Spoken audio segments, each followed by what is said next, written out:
How to log in to Plenty of Fish account.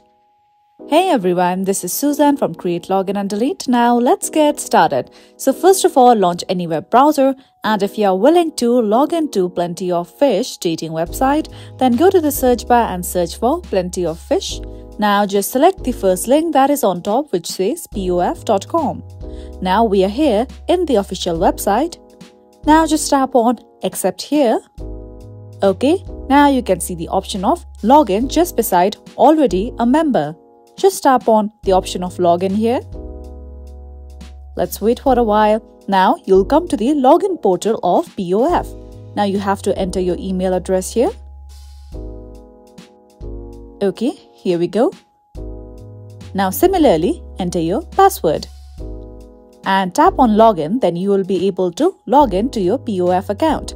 Now in case if you have forgotten your password, just tap on forgot your password here.